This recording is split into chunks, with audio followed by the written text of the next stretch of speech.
अगला क्वेश्चन है हमारा ग्रेविटेशन का।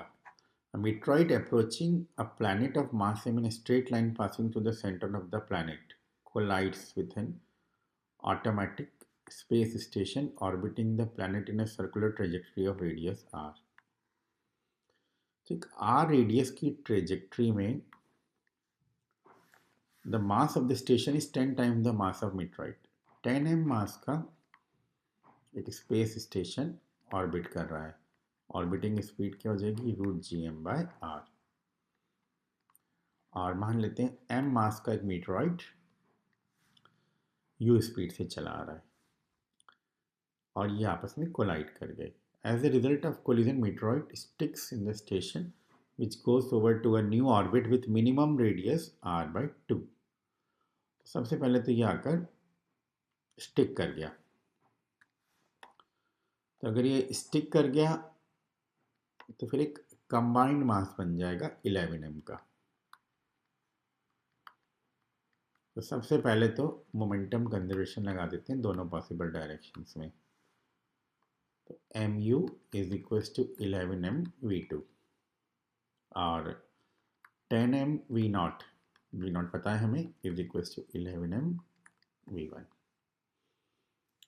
उसके बाद ये न्यू ऑर्बिट में चला जाता है विद मिनिमम डिस्टेंस r/2। तो नया ऑर्बिट क्या होगा? None other than ellipse. Elliptically हो सकता है तो, और उस इलिप्टिकल ऑर्बिट में इसका जो मिनिमम डिस्टेंस दे रखा है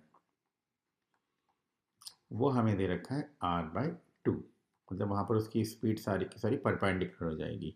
अब कोलिजन में लग गया लीनियर मोमेंटम कंजर्वेशन। कोलिजन के बाद लगेगा एक तो एंगुलर मोमेंटम कंजर्वेशन, क्योंकि टॉर्क 0 होगा, और एनर्जी कंजर्वेशन। तो अगर मैं लगाता हूँ एंगुलर मोमेंटम कंजर्वेशन तो 11 m v1 into r is equal to 11 m v into r/2। और अगर मैं लगाता हूँ एनर्जी कंजर्वेशन तो -gm 11 m upon r plus half 11 m v1 square plus v2 square is equal to -gm 11 m upon r/2 plus half m v square. v2 v1 और v ये सब put कर दो, अकेला एक ही अननोन रह जाएगा u। सॉल्व करोगे u मिलेगा आपको √58 gm/r।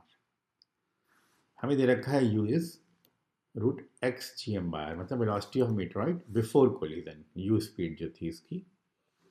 तो हमारा आंसर हो जाएगा डी। सिंपल कैलकुलेशन से यहाँ से v2 पुट कर दो, यहाँ से v1 पुट कर दो और v पुट कर दो और सिंप्लीफाई कर लो तो u निकल के आ जाएगा।